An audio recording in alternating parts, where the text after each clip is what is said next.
They boarded quietly, holding first-class tickets and a gift for their grandmother.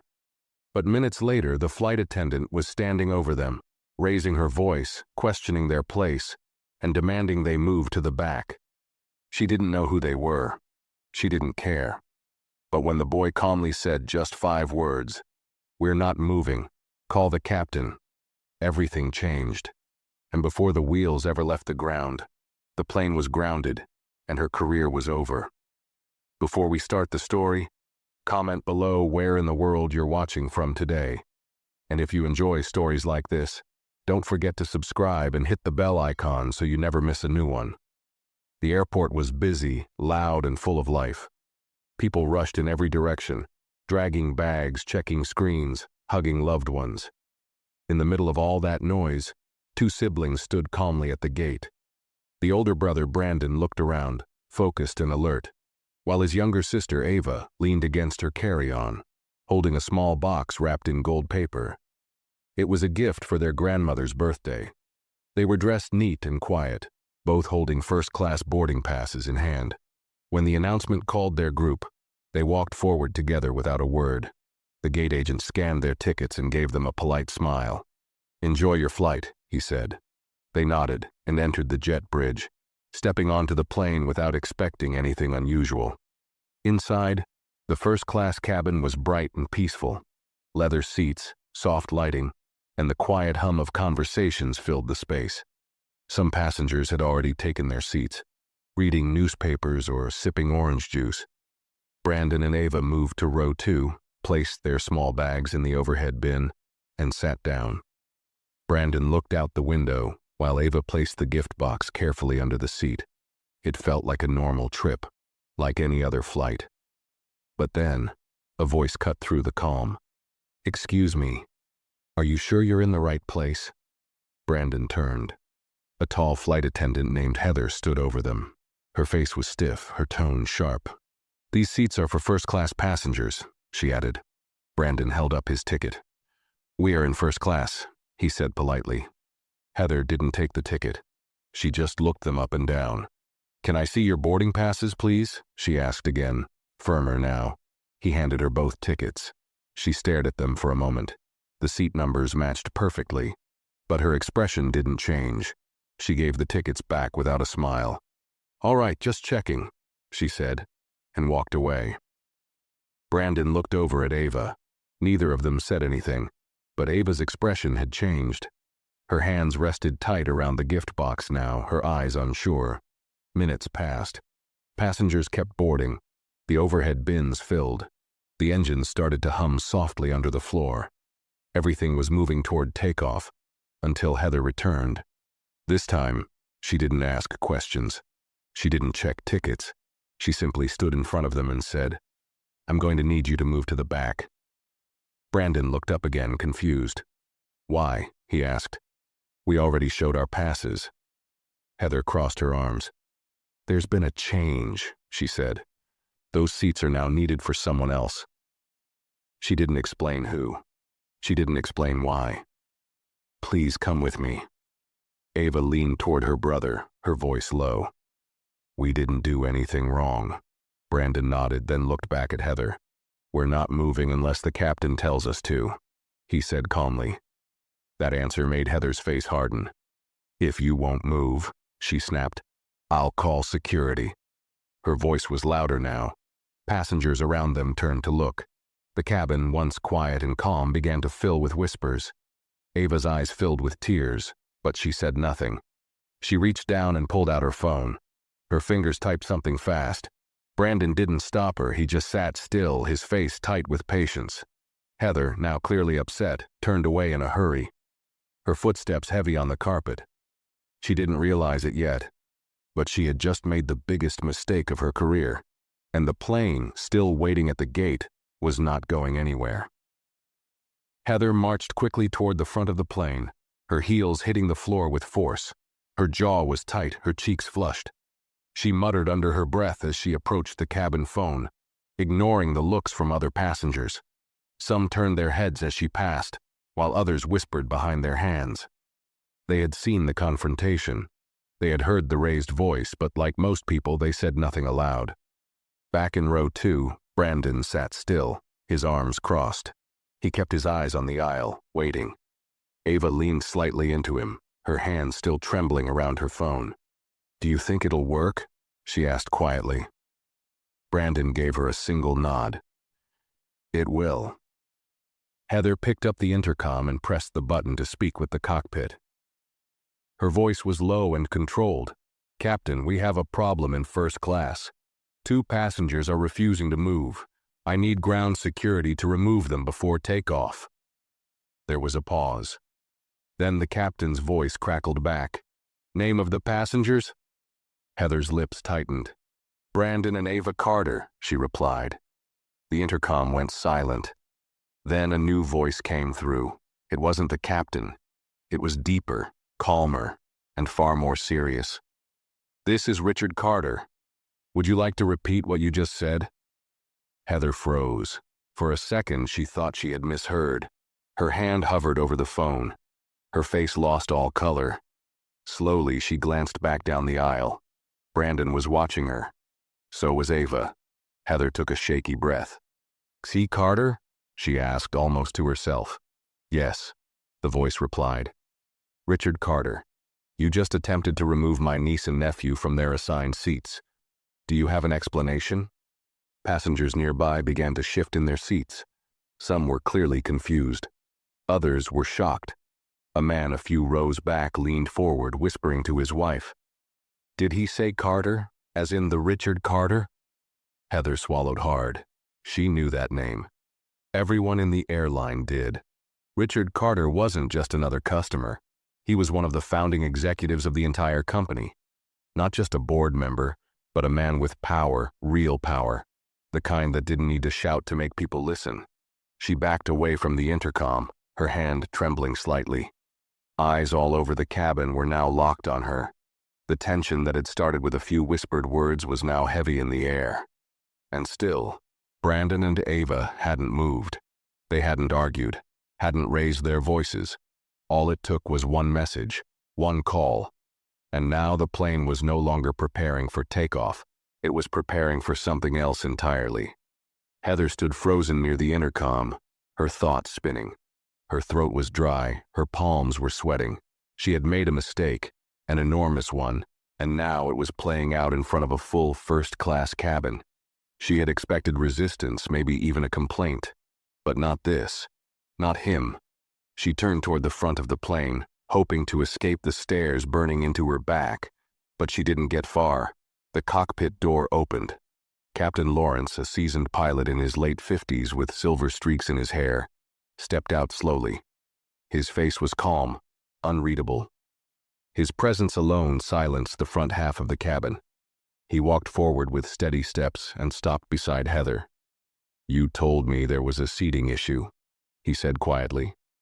"You didn't tell me it involved the Carter family." Heather opened her mouth, but nothing came out.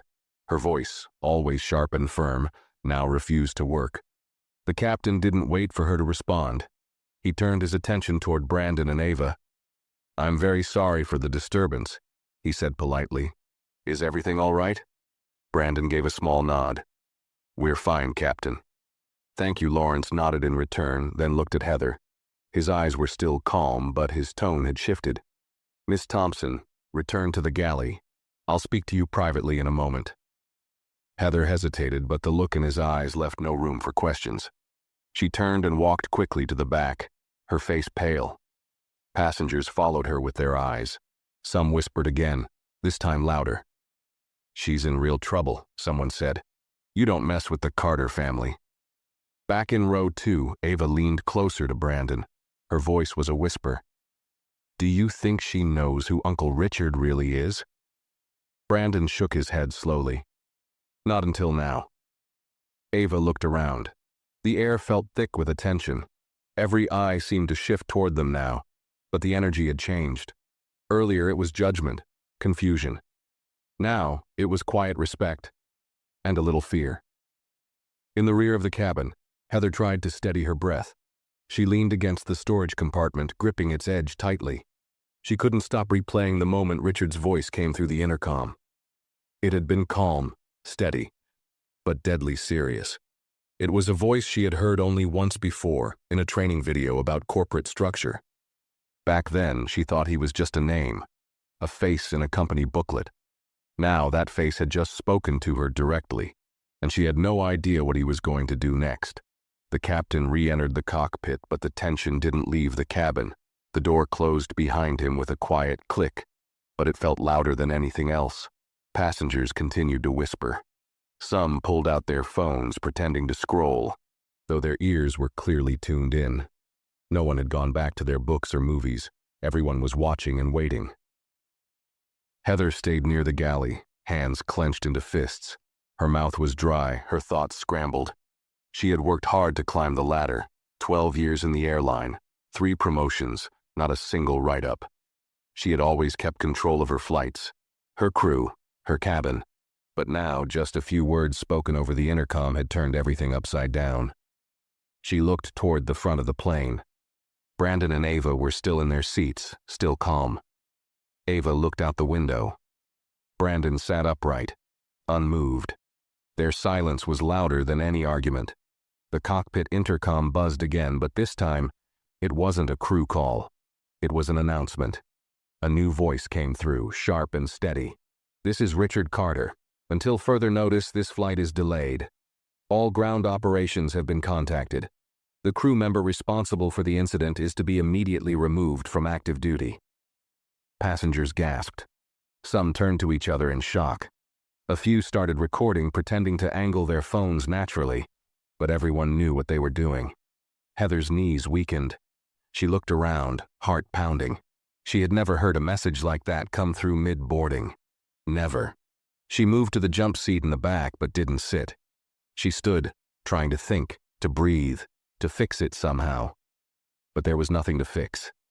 Within seconds, the cabin phone rang. One of the junior crew members picked it up and turned toward Heather.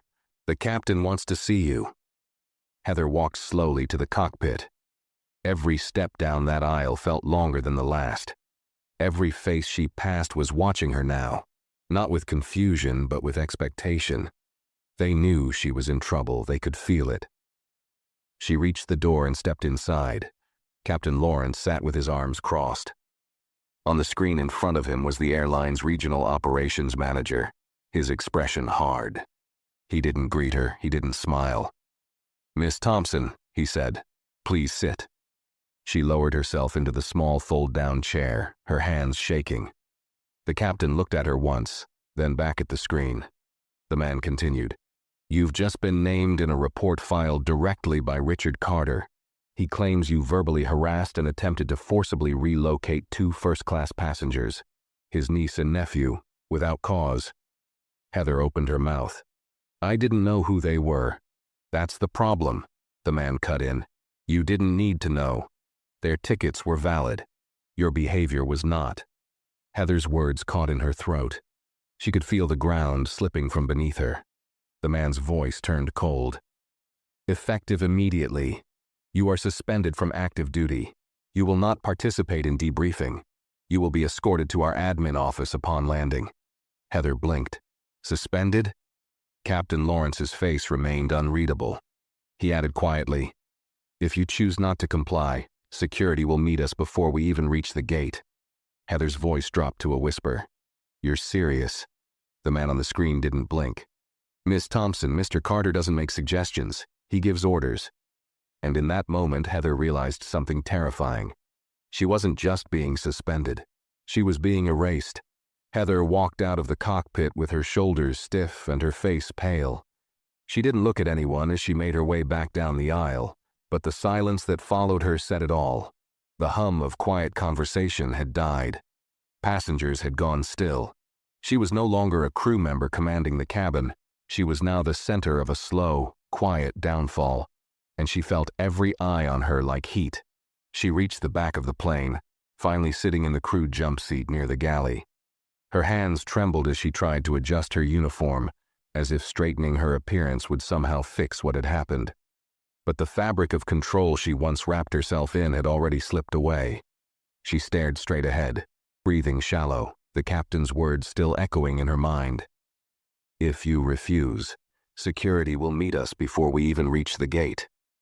In the front, Brandon sat in silence. He hadn't spoken since the announcement. Ava, still holding the gold-wrapped box on her lap, glanced sideways at him. "Do you think she's really getting removed?" she asked under her breath. Brandon nodded slightly, his eyes calm. Uncle Richard doesn't call the cockpit just to scare people. Ava let out a small breath, still holding back the sting of what happened earlier. "She embarrassed us, in front of everyone." Brandon's jaw tightened, but his voice stayed low. "And now everyone is watching her." Across the aisle, a middle-aged man leaned toward them. "Hey," he said gently. "I just wanted to say, I saw everything. You both handled it really well. Better than most adults I know." Brandon gave him a polite nod. "Thank you." The man shook his head. People like her, thinking they can treat anyone any way they want. Glad someone finally said no. Ava managed a small smile, but it didn't last long. In the rear of the plane, Heather buried her face in her hands for a moment. Her breath came sharp and shallow. She wasn't used to this kind of attention. Not the kind that stripped you down in front of 100 strangers. The kind that followed your name through every airline system. She had worked so hard to build her reputation, to move up through the ranks. And now, just like that, she was being told her career could be over before the plane even landed. A soft knock came at the back galley wall. Another flight attendant, Claire, one of the new hires, stood there, looking unsure. "Are you okay?" she asked gently. Heather looked up with hollow eyes. "Do I look okay?" Claire hesitated, then took a small step forward. I didn't expect it to go this far. I don't think anyone did." Heather let out a bitter breath. They made one phone call, one. Claire nodded slowly. Because they didn't have to scream. They didn't argue. They just waited. Heather looked away. She hated that the girl was right. She hated that it had all started with a simple assumption. Two well-dressed teenagers sitting in first class. Something about it had irritated her, and instead of checking herself, she acted like she always had, like she was in charge, like no one could challenge her, like she couldn't be wrong. But she had been wrong, and Richard Carter had made sure she wouldn't forget it. From the front of the plane, another announcement rang out. This time, it was the captain. "Ladies and gentlemen, we will be holding on the runway for a few more minutes. Thank you for your patience. Please remain seated." Passengers knew the delay wasn't weather, or traffic, or systems. It was her, and she felt it in the way people turned toward the back, in the way a few passengers in business class stood slightly, trying to get a better view of her seat, in the quiet, knowing eyes of the crew members who walked past her without a word. Heather gripped the edge of her seat, her knuckles white. The plane hadn't taken off yet, but for her, the fall had already begun. The plane remained still on the runway, the engines humming quietly beneath the silence that had settled over the cabin. The captain's voice no longer played through the speakers, but no one had returned to normal. Not a single passenger had resumed reading or watching a movie. The tension inside that aircraft had shifted from curiosity to something heavier, something cold and final. They all knew something unusual was happening, and they all knew who it was about. Heather sat in the rear jump seat like a statue, her spine stiff against the wall, hands resting flat on her thighs to hide their trembling. Her thoughts spun wildly, grasping for explanations, for excuses, for someone to blame. But every time she tried to reason her way out, she circled back to the same moment, when she had looked at Brandon and Ava and decided they didn't belong in those seats. Not because of their tickets, but because of how they looked. Because of a snap judgment she didn't even question. And now, her entire career was being unraveled by a calm voice on a phone. In the front, Ava rested her head on Brandon's shoulder. She had stopped crying a while ago, but her face was still red, her eyes tired. "I just wanted to fly. I was excited. I've never been in first class before," she whispered. "I know," Brandon said softly. "You didn't do anything wrong." Ava nodded, but her voice broke slightly. "Why did she hate us?" Brandon paused for a long second, then said, Some people don't need a reason. They just think they're better. From the seat across the aisle, a woman turned toward them.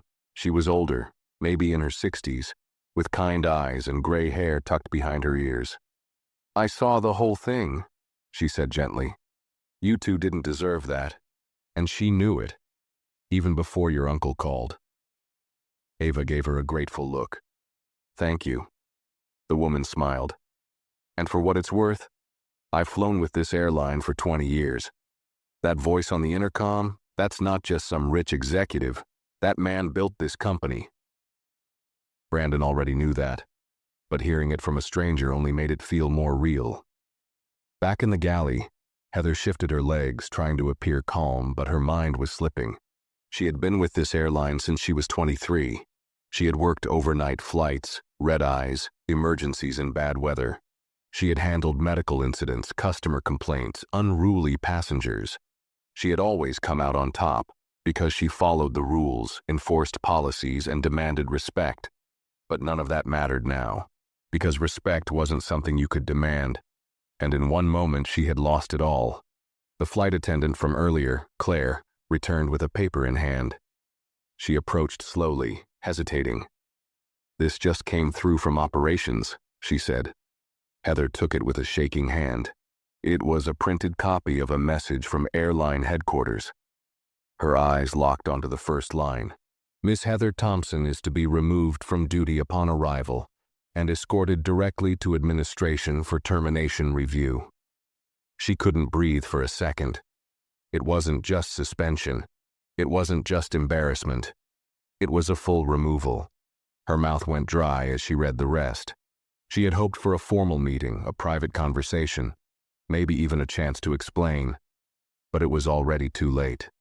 Richard Carter had already made the decision. And from the tone of the message, it was clear. The company was standing behind him completely. Claire cleared her throat quietly. "They also requested your badge and security key be turned in before we land." Heather looked up, stunned. "Before we land?" Claire nodded. "They don't want you stepping off the plane in uniform." The humiliation sank deeper. She had never even heard of that happening before, not in all her years, not even for serious infractions. And she knew exactly what it meant. They weren't just letting her go, they were making an example out of her. Slowly, she reached up and unclipped her badge. Her name, printed in gold letters, stared back at her. Heather Thompson, Senior Cabin Supervisor. She had worn that badge with pride. She had fought for it. She had believed it gave her authority, gave her protection. But now it was just plastic. She handed it to Claire, who took it silently and stepped back. Heather sat back in the jump seat, now bare, no badge, no rank. And for the first time in her life, she realized that the power she thought she held had never really belonged to her. The aircraft sat unmoving, waiting for clearance. But inside the cabin, everything had already shifted. Power, once carried by a crisp uniform and an assertive voice, now belonged to two young passengers seated quietly near the front. Brandon kept his posture steady, eyes fixed on nothing in particular, while Ava leaned back in her seat, still clutching the gift box in her lap. The silence between them wasn't heavy anymore. It was focused, controlled. They didn't smile. They didn't gloat. They just waited. Passengers had stopped pretending to look away. A row behind them, a businessman pulled out his phone and typed rapidly, probably sending a message about what was happening. The woman with the gray hair quietly observed, as if waiting for the next chapter to unfold. No one had gone back to their coffee or magazines. Everyone was fully aware that they were part of something unusual, something that wouldn't just end when the plane took off. At the back of the plane, Heather sat like a ghost in the jump seat. She stared at the floor, legs stiff, fingers still tingling from the badge she had just surrendered. Without it, she felt smaller, as if even the space around her had pulled back, disowning her. She glanced down at her uniform, now feeling more like a costume than a sign of authority. For the first time in her career, she felt like she didn't belong. She thought about how it had started. The boarding passes had been fine, she had checked them twice, and yet, something inside her had still pushed her to challenge those kids. Two black teenagers dressed nicely sitting in first class. She couldn't even explain to herself why it bothered her. It wasn't in the handbook. It wasn't in her training. But it had felt wrong to her, and so she acted. Not on facts, not on policy, but on something uglier. Something she had never been forced to confront. Until now. The memory of Ava's face, tight with emotion, returned to her. That little girl hadn't even raised her voice. She hadn't fought back. She hadn't begged. She had just taken out her phone and sent one text. Heather closed her eyes, a cold shiver running through her. She had watched passengers yell and scream on planes for years. She had called security before, removed people from flights. She had always felt like she was the one in control. But these two, they hadn't needed to shout. They hadn't needed to demand anything. They had someone more powerful than anyone on that aircraft. And they knew it.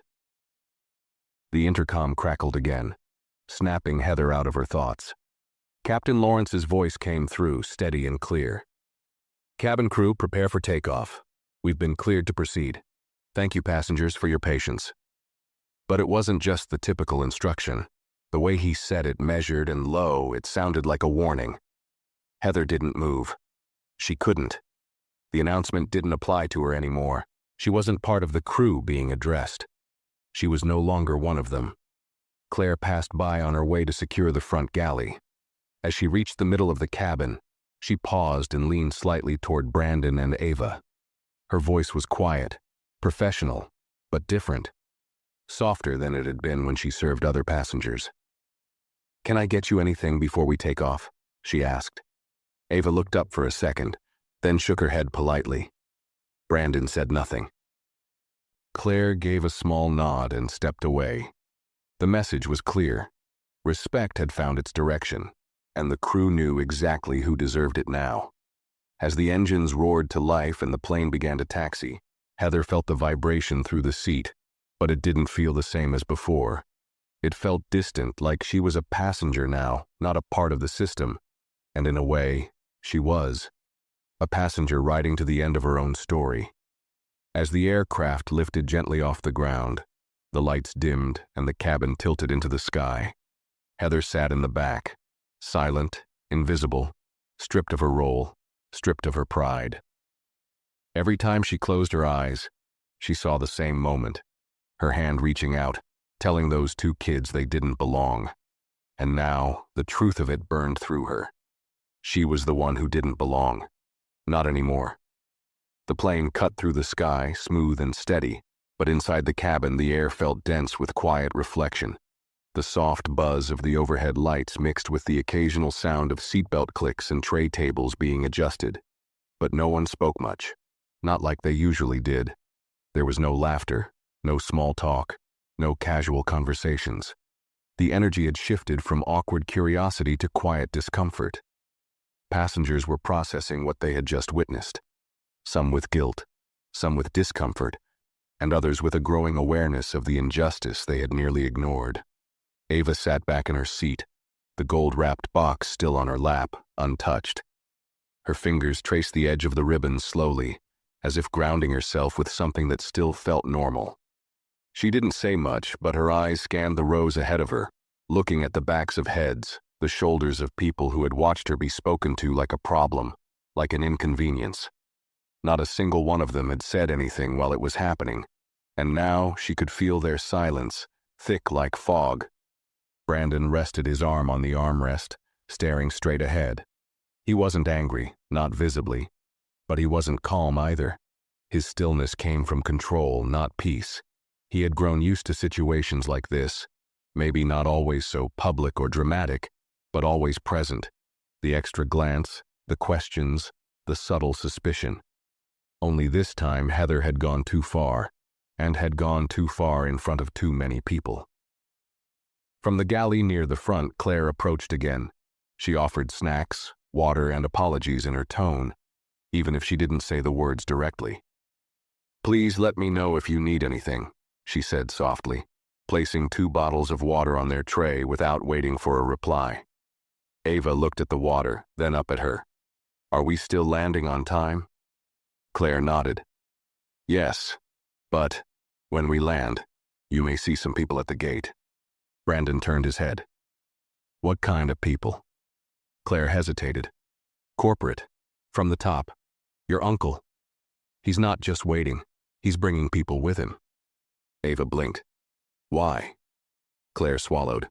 Because he's not treating this like a crew error. He's treating it like a company-wide problem, a public one. Brandon nodded slowly.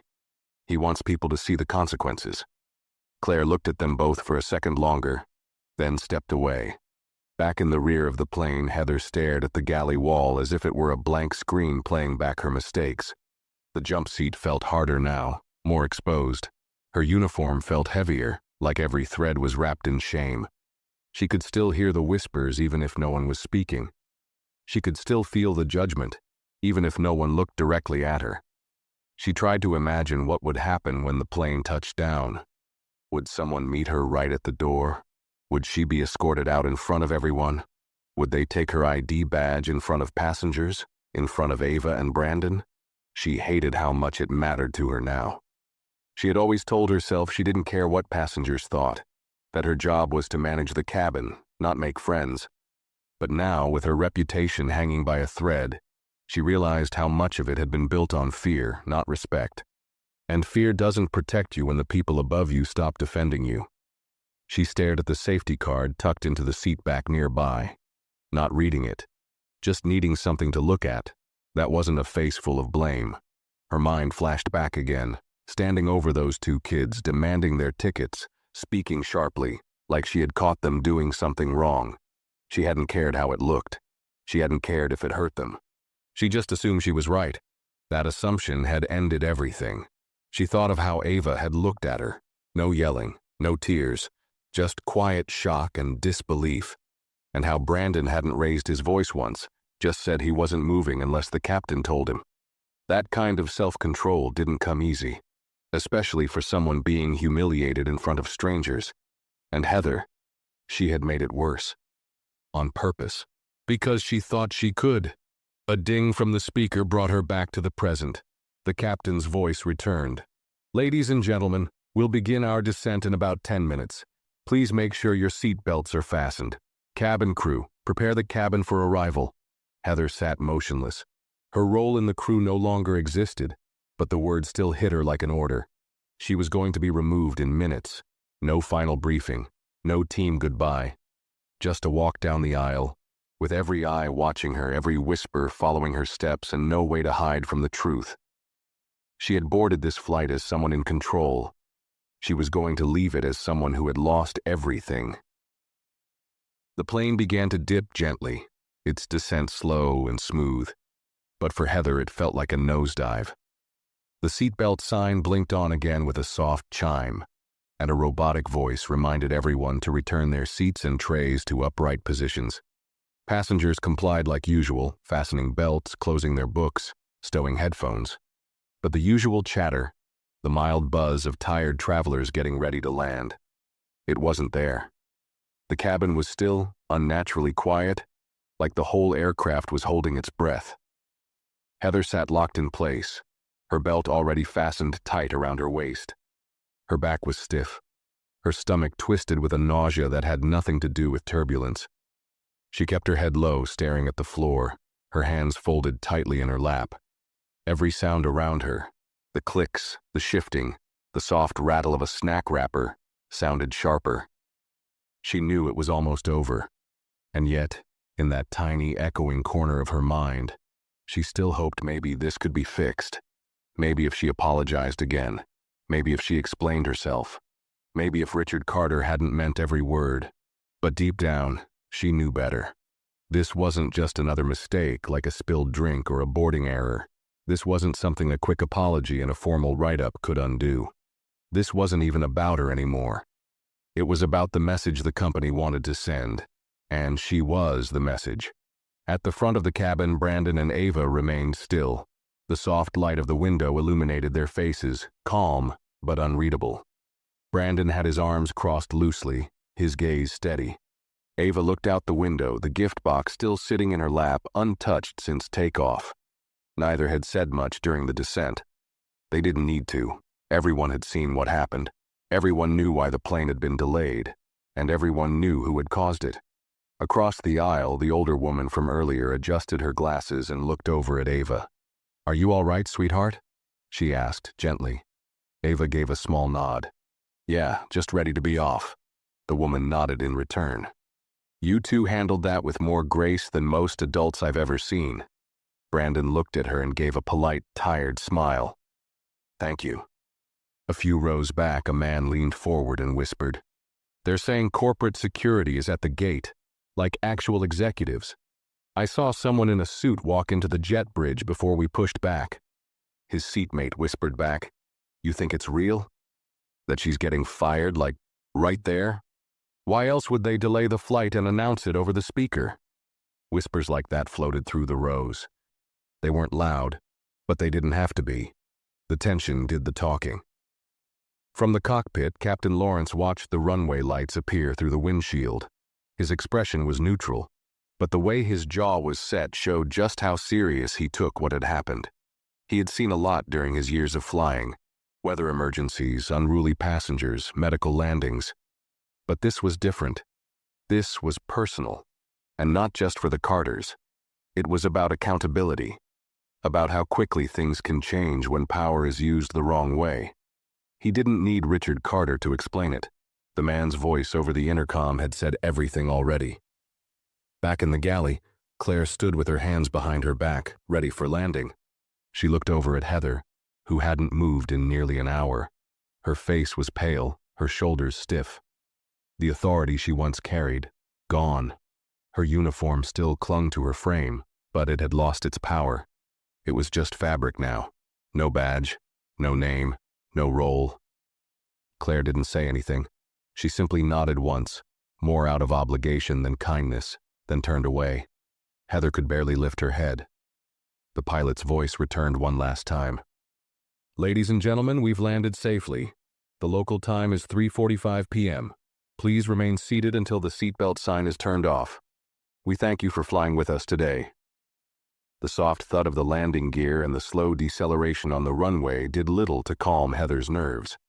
Her body felt heavy, like she had aged 10 years in one flight. And when the plane finally came to a stop at the gate and the seatbelt sign chimed off, she didn't move. She couldn't. Her mind raced through 1,000 ideas, desperate for an answer, a solution, an escape. But there was none. Because through the small window near row 2, she could see them now.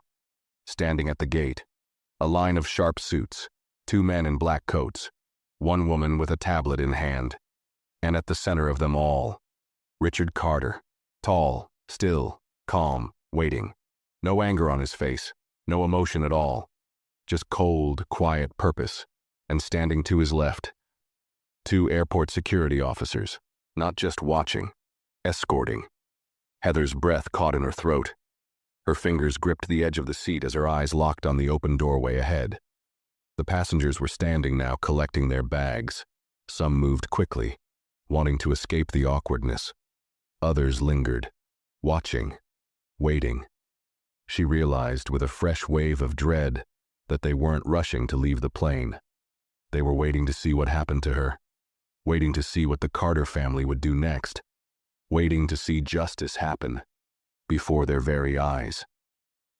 The cabin filled with the familiar chaos of landing, overhead bins opening, bags being pulled down, jackets tossed over shoulders, but underneath it all a thick layer of tension remained untouched. No one was talking loudly, no one was rushing the aisle. They were watching, quietly, curiously, as if they were all waiting for something that had nothing to do with catching a connecting flight or getting home. Every eye, whether directly or in secret glances, shifted toward the front and then to the rear of the cabin, where Heather sat unmoving, frozen in the jump seat like a discarded relic. Her heartbeat pounded in her ears. Her hands lay on her lap, clenched tight, nails pressing into her palms. The seat she had occupied proudly for years now felt like a prison cell. Every breath hurt. Her throat was dry.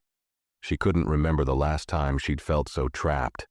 She looked forward, and through the narrow space between the bodies of disembarking passengers, she saw him, Richard Carter, standing just outside the plane's door. He was dressed in a charcoal gray suit, perfectly pressed. His stance was relaxed but precise. His hands were folded in front of him, but it was clear. He wasn't waiting. He was watching, supervising. Heather's stomach turned as she noticed the two uniformed officers standing just behind him. They weren't talking. They weren't moving. Just waiting for one thing. Her. A passenger walked by and glanced down at her with wide eyes. No words were exchanged, but the expression said everything. You're the one. You're the reason this flight stopped. Heather had always believed she was untouchable. Her years of service, her clean record, her confidence in managing difficult passengers. She had prided herself on being firm, in control, respected. But all of that had shattered the moment she'd let her assumptions guide her actions. The moment she looked at two teenagers and saw a problem, without cause, without pause. Now she wasn't just another flight attendant under review. She was the story. She was the example. Up front, Brandon and Ava remained seated.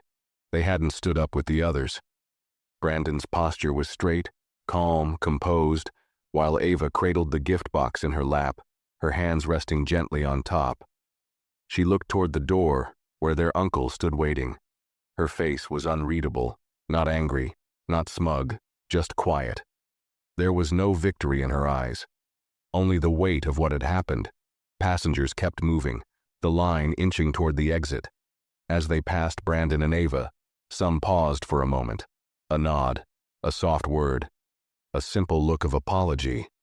It wasn't much, but it was something. A recognition that silence had made them complicit earlier. That watching without speaking had been a choice too. Brandon acknowledged each gesture with a calm glance, but said little. The only moment he shifted was when a man, maybe in his 40s, leaned down slightly and whispered, "You kept your head when most people would have lost it. That means something." Brandon simply nodded. "Thank you." As the line cleared, Claire approached the siblings. "You're free to exit now," she said softly. "But Mr. Carter asked that you wait until the crew finishes. He wants to speak to you personally." Ava blinked. "Is it about her?" Claire nodded slowly. "About everything." They both remained seated. At the back, Heather finally stood. Her legs were stiff, and her knees buckled slightly under her own weight. She reached for her small bag in the storage cabinet, but her hands were shaking so badly she fumbled the zipper. Claire, who had returned to the rear, stepped forward silently and helped open it. Heather looked at her, eyes heavy with something between shame and fear. Are they really going to do it out there like this? Claire didn't answer at first. Then she said quietly, "They already are." Heather's breath trembled as she clutched the bag to her chest. Her heart felt like it might fall out of her body. She had imagined being let go before. Everyone in the airline industry did.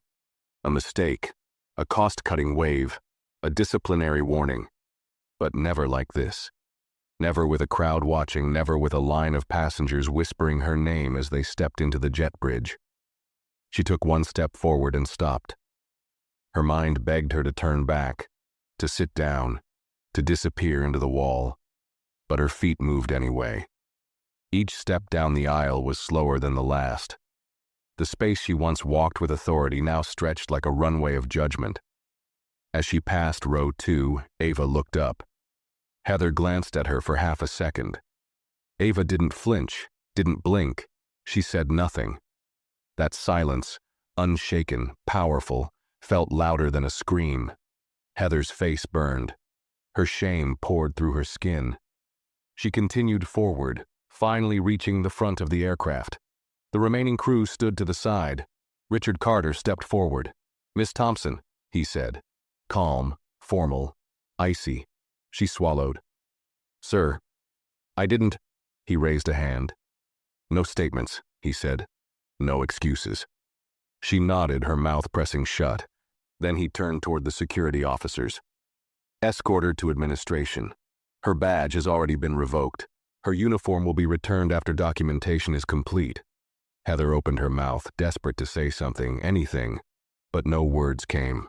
One of the officers gently gestured for her to exit, and just like that, she was walked off the aircraft, not as a crew member, not even as a passenger, but as someone who had lost everything, her position, her respect, her name. The terminal swallowed her, and the rest of the cabin stayed still, watching her final steps into silence. The aircraft door stood wide open now, letting in a breeze of conditioned terminal air that felt strangely colder than the pressurized cabin. Outside, the gate was crowded, not with the usual flow of boarding passengers or families waiting to welcome someone home, but with airline personnel. Uniformed operations managers, corporate security, and staff from human resources stood just beyond the threshold. But all eyes still followed the woman who had just been escorted through it. Heather Thompson, now no longer a flight attendant, just a name in an unfolding corporate scandal. Passengers exiting behind her whispered more freely now. The tension had lifted from their shoulders and shifted into conversation. Some were shocked, others quietly satisfied. A few seemed deeply reflective, unsure what to make of what they'd witnessed. This wasn't a normal landing. This was something they'd remember and possibly talk about for a long time. Inside the plane, Brandon and Ava remained in their seats. Claire approached them with a gentle smile. "Mr. Carter is ready for you now," she said softly. Ava rose first, gripping the box carefully. Brandon followed, standing tall, calm, collected. He placed a hand lightly on Ava's back as they stepped into the aisle. The walk to the door wasn't long, but it felt important, symbolic. Passengers on either side parted slightly, giving them more room than needed. Not one person spoke to them directly now, but the energy had changed entirely. There was no confusion anymore, no suspicion, only silent recognition. As they reached the door, Richard Carter stepped forward. He didn't smile. He didn't extend a hand. But when he saw them, something in his expression softened. His eyes moved from Ava's calm face to Brandon's steady one, then gave a small nod. "You all right?" he asked in a low voice meant only for them. Ava gave a faint nod. Brandon replied simply, "Yes, sir." Richard exhaled slowly, the faintest hint of relief passing through him. "Good," he said. Then he turned slightly and motioned toward the lounge area off to the side. "Let's talk away from the crowd." They walked together, flanked by two staff members who kept a careful distance. Behind them, the passengers continued to exit the plane. But many stole glances toward the group, watching the man who had halted an entire flight with one call, and the two teenagers whose quiet dignity had triggered it all. In a private waiting area enclosed with frosted glass, Richard motioned for them to sit. Once they did, he remained standing for a moment, his hands on the back of a nearby chair. "You handled that better than most grown professionals I've known," he said, voice low and even. "You could have shouted, fought back, escalated, but you didn't." Brandon shrugged slightly. "Wouldn't have helped." Richard nodded. "Maybe not, but I hope what did happen helped more than that would have." Ava finally spoke. Her voice was soft. "Are they really firing her?" Richard's face turned still again. "She's already been terminated. Her record is flagged, and I made it very clear this wasn't a minor incident." Ava looked down. "I don't want her to lose everything." Brandon looked at her but said nothing. Richard studied his niece for a moment, then sat down. "She didn't lose everything because of one mistake," he said carefully. "She lost everything because she made a choice, and then doubled down on it. In public, with passengers watching, with crew present. She wasn't removed for questioning a seat. She was removed because she decided who belonged and who didn't, and she acted like no one would stop her." He paused, then added, "You didn't get her fired. She did that all on her own." Ava nodded slowly, her eyes on the table. Brandon leaned back slightly, his voice quiet but firm. "Will people actually learn from this?" Richard didn't answer immediately. He looked thoughtful. "Some will, some won't. But the ones who matter? Yes, they will." He stood again, adjusting his cufflinks. "You two did more with silence and patience than most could do with 1,000 words." And I want to thank you for not losing control, for not feeding into what she wanted. You gave us the chance to hold someone accountable without chaos. A knock came at the door. A staff member peeked in. Sir, press is starting to gather near the terminal windows. Security's pushing them back, but... Richard nodded. We're wrapping up. He turned back to Brandon and Ava. We'll have a car waiting outside. A team member will walk you down, and I'll be contacting your parents tonight. Brandon stood. We appreciate everything. Richard met his eyes, and for the first time since stepping off the plane, allowed a small smile. No, Brandon, I appreciate you. He turned, then added, the airline's going to issue a public statement about this. Not a quiet memo. Not an internal review. A real statement. People deserve to know what happens when the ones in charge abuse their position. Ava stood as well, holding the box tightly. Will it have our names in it? No, Richard said gently. Not unless you want it to. But it will make clear who was wrong, and why she's gone. Brandon gave a short nod. That's enough. They stepped out of the glass-walled room together, their footsteps quiet on the terminal floor. Behind them, the aircraft door had already closed. Cleaning crews would come. Another flight would board. Life would move on. But for Heather Thompson, that door had marked the end. And for everyone else on that plane, it had opened something much bigger. A moment they wouldn't forget. Outside the terminal doors, the world looked the same. Cars pulling up, horns honking, luggage wheels rumbling across pavement. But for Ava and Brandon, it all felt different now. A black town car waited by the curb, its back door already open, a quiet driver standing beside it. The staff member who had escorted them gave a respectful nod before stepping away, leaving the two siblings alone for the first time since they stepped off the plane. Ava exhaled slowly, her grip on the gold-wrapped gift loosening as they settled into the back seat. She stared out the window for a long moment as the vehicle pulled away from the terminal. Do you think this will follow us? She asked softly, not turning to face Brandon. I mean, are people going to say we ruined her life? Brandon didn't answer right away. He looked down at his hands, his voice calm when he finally spoke. They might, but they'd be wrong. He turned his head slightly. We didn't raise our voices. We didn't threaten anyone. You sent one message, I stayed in my seat. She ruined her own life. Ava gave a slight nod, but her expression remained unsettled. I didn't want it to go that far. I know, he replied, but it had to. The car cruised through airport roads, merging into the city traffic beyond. Inside, the silence between them was thoughtful, not tense. Just two young people who had been forced to grow up faster than they expected, just because someone couldn't see them for who they were. Meanwhile, back inside the terminal, Heather sat in a locked private conference room in the airline's administrative wing. Her personal belongings sat in a plastic bag beside her. Her uniform jacket folded neatly on the table. Her badge was already gone. Her company email shut down. Her name had been removed from the internal system before her feet had even touched the terminal floor.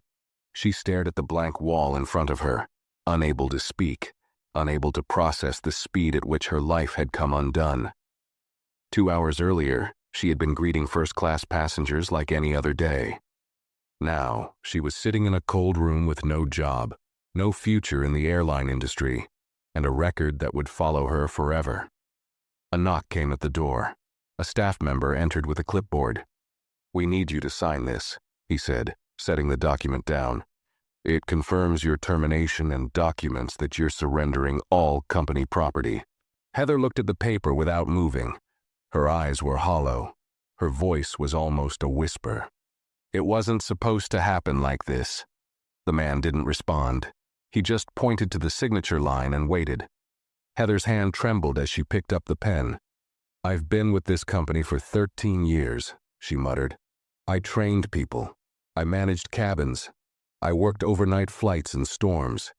And now I'm being erased for one thing. The staff member raised an eyebrow. One thing. His voice wasn't sharp, but it wasn't sympathetic either. Heather froze. He continued. It wasn't one thing. It was the way you acted, the way you looked at them, the way you spoke to them, the fact that you didn't stop even after being proven wrong, and the fact that you only cared once someone powerful got involved. He pushed the clipboard forward. You weren't erased. You exposed yourself. Heather's eyes filled with tears she hadn't let fall earlier. But she said nothing.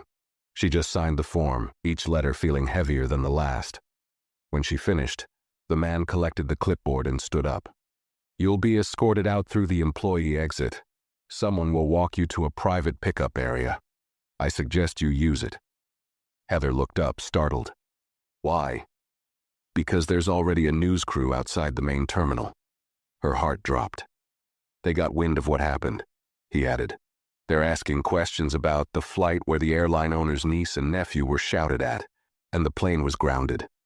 Heather closed her eyes. Her name wasn't on the news yet, but it would be. She would become the face of what happens when authority is misused. Not just within the company, but in the public. She'd be in headlines. She'd be on message boards. Her face would be posted beside headlines that told a simplified version of a complicated truth. Flight attendant fired after mistreating executive's family. And it didn't matter if they didn't use her name. Someone always found out. As the staff member walked out, 2 silent security guards entered, ready to escort her through the back halls of the terminal. Heather rose slowly, clutching the bag with her uniform like it could protect her from the eyes that were already watching. But it couldn't. Nothing could. Outside, the black car carrying Brandon and Ava reached the highway. The city skyline appeared in the distance. Brandon leaned back, finally letting the weight of the day settle across his chest. You know what I keep thinking about? He said quietly. She had no idea who we were, but she still treated us like we didn't matter. Ava looked at him. And now? Brandon looked out the window. Now she knows we do. They didn't smile. They didn't cheer. They just watched the world pass by, older, wiser, and forever changed. And behind them, in an airport full of strangers, a message had been left behind. Power doesn't protect you when you use it to push people down. And silence doesn't mean weakness. Sometimes it's the strongest voice in the room. The black car glided through city traffic with a quiet hum, tinted windows shutting out the chaos of the streets around them. Inside, Brandon leaned his head back, his eyes half closed while Ava stared at the sky through the glass, the gold gift box still resting in her lap. Neither spoke. Neither needed to. The weight of everything that had happened still clung to them, and even now, with the plane far behind and the headlines starting to form, they hadn't fully processed the storm they had just walked through. Their phones buzzed in their pockets, texts from family, missed calls, group messages blowing up with questions. Friends had already heard. A relative had seen something on social media. Someone had posted a blurry photo from inside the cabin, a caption reading, "Flight attendant screams at 2 black teens in first class. Turns out they're the CEO's family, plane grounded." Ava finally unlocked her screen. Her notifications were stacked, some from classmates, others from total strangers. She handed the phone to Brandon. "It's already everywhere," she whispered. He glanced at the screen. One message read, "Was that really you guys? The flight in the news?" Another, "Yo, I'm so proud of how you handled that. You made history today." Brandon handed the phone back, his voice steady. "Don't answer anything yet, not until Uncle says what the plan is." Ava nodded, setting the phone down beside her. Meanwhile, back at the airport, a different kind of car was pulling out of a private service exit, this one carrying Heather. She sat in the back alone, the windows unrolled just slightly, her plastic bag of belongings at her side. Her name badge had already been shredded at the admin office. Her uniform, still folded, would be mailed to headquarters for inventory purposes. Her contract had been canceled, her employee portal access blocked. Her career, at least in aviation, was over.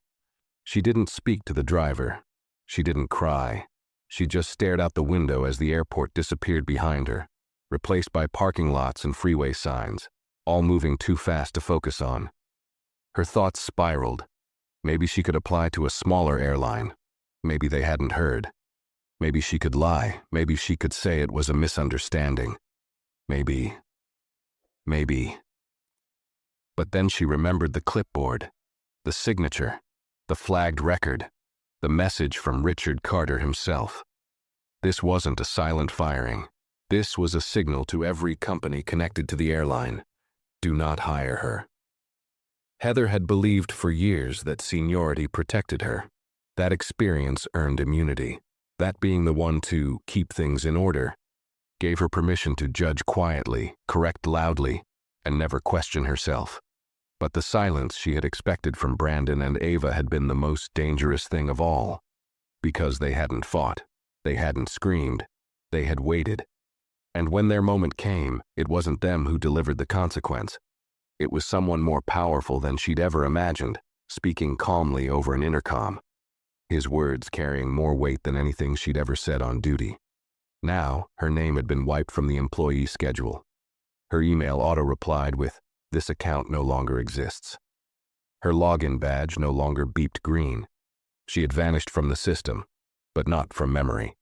Because passengers had filmed, and passengers had shared. And passengers, for once, were on the side of the ones who had been told to move. In a private boardroom inside the airline's downtown office, Richard Carter stood with two executives and the communications director. The television on the wall played a muted version of the breaking news. Viral video. Airline suspends flight attendant after conflict with CEO's family. A scrolling headline below read, "Plane grounded mid-boarding after discrimination incident." The comms director looked up. "They're calling for a press conference. Some are demanding to know why this wasn't handled privately." Richard's jaw tensed. Because privacy is what enables this behavior. This had to be public. The second executive nodded. "So what now?" Richard crossed his arms. "We issue a statement, but not the usual kind. No vague language, no 'we are aware of the situation' nonsense.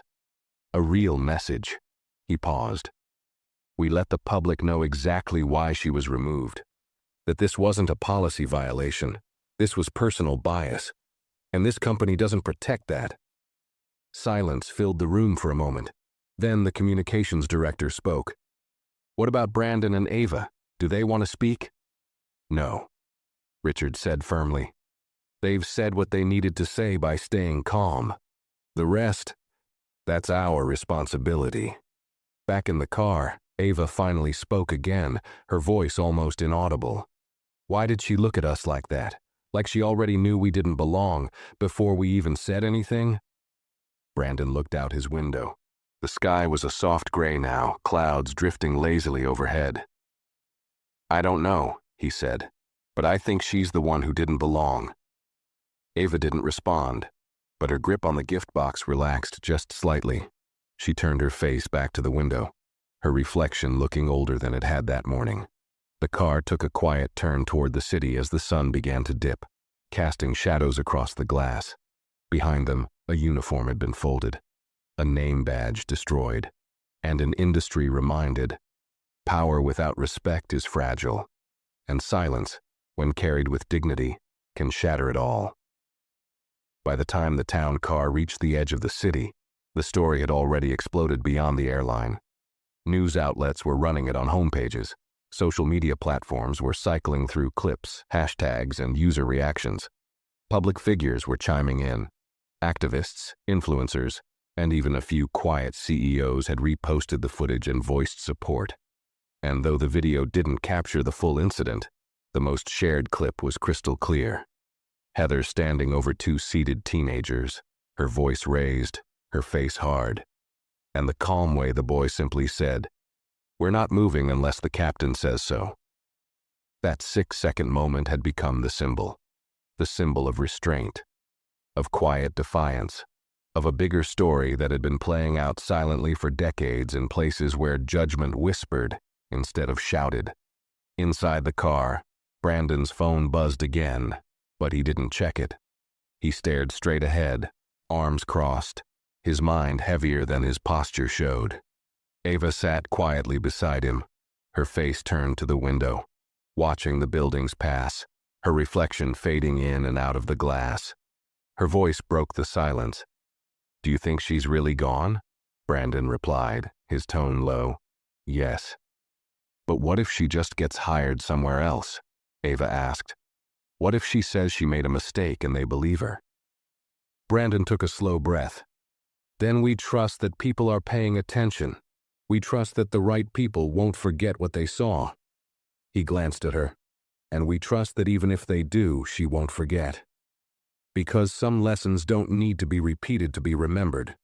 Meanwhile, in a quiet cafe near the airport, Heather sat in a booth tucked in the corner, hood pulled up over her head, staring into a cup of untouched coffee. The plastic bag with her uniform sat beside her. Her phone lay on the table, dark, face down. She hadn't checked it since being dropped off. She couldn't. She knew what she'd find: the messages, the missed calls, the posts, the commentary, the disbelief, and maybe even the first signs of mockery.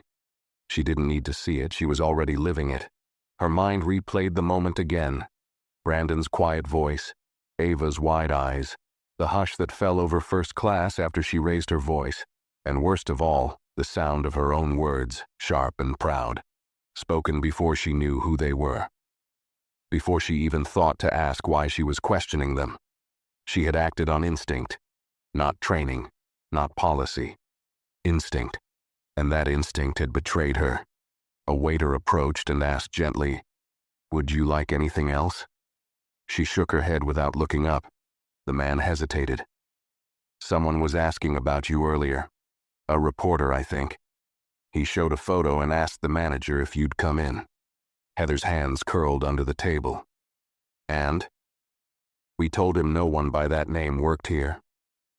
He walked away. Heather stared down at her hands. She wanted to vanish. Disappear from the public eye, from the industry, from the story that was no longer hers to control. She had spent so long building a persona of authority, of confidence, of being unshakable. But authority built on the illusion of control couldn't survive public exposure.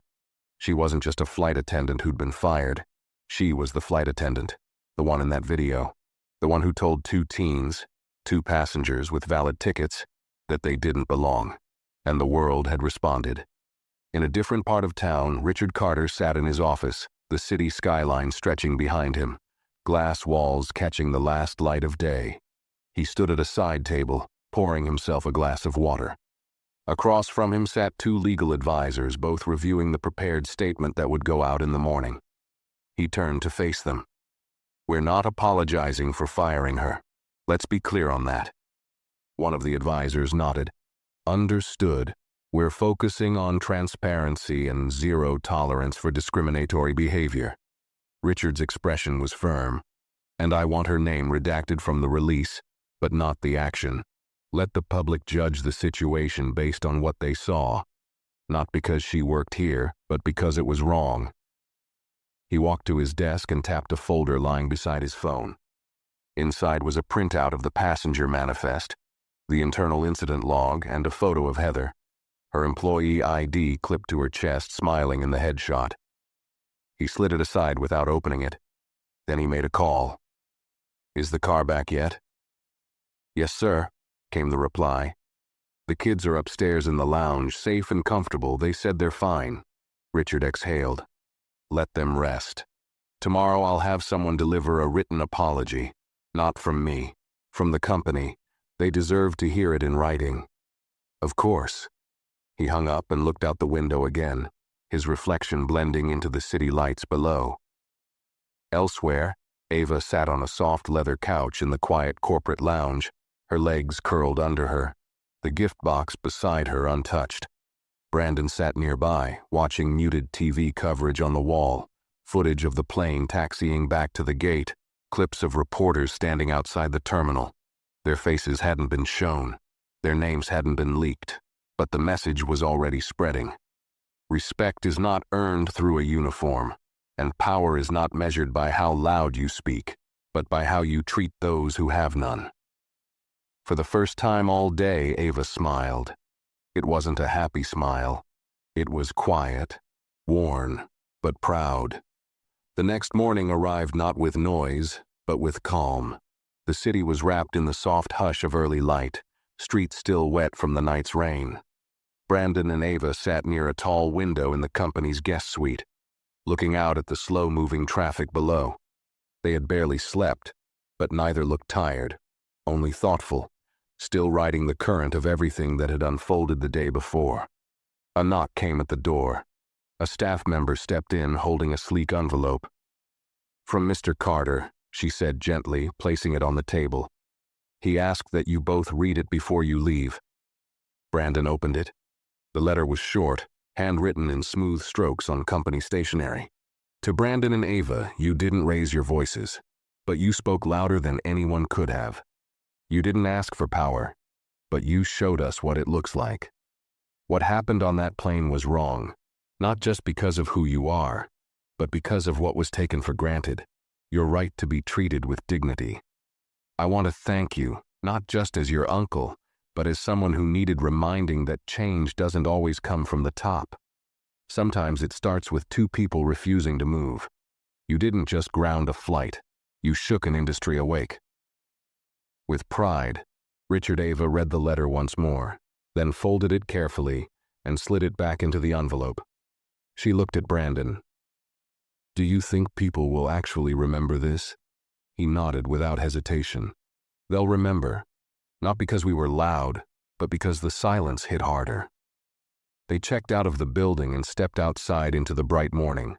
A sleek black car waited for them again, but this time the moment felt different. They weren't being driven away from chaos. They were walking forward, away from a moment that had tried to strip them of dignity, and failed. As the car pulled away, a large screen outside the terminal flashed news footage, still images from the video, bold headlines, and a short quote from the airline's official statement. "We will not tolerate behavior that diminishes the worth of any individual. Respect is not optional, it is policy. No names, no faces, just truth." Across the country, in homes and offices, airports and schools, people watched the story unfold. Some paused, some scrolled past, but some, many, felt something shift. A lesson not shouted, not forced, but shown. Aboard one plane in one cabin, two passengers had held their ground not with anger, but with presence, not with volume, but with calm. And that had been enough to bring the entire flight to a halt, to remove someone from power, and to remind everyone watching that dignity is not something earned by rank or uniform. It is something everyone deserves. And for Heather Thompson, now unemployed, now unseen, it was a reminder that authority without empathy is fragile. For Brandon and Ava, it was proof that strength can be quiet, that justice, when it lands, doesn't need to make a scene. It just needs to arrive. And it did, like a plane that never took off, because two people refused to be moved. If you like this video, give it a thumbs up and share your thoughts in the comments below. And don't forget to subscribe to the channel for more powerful stories like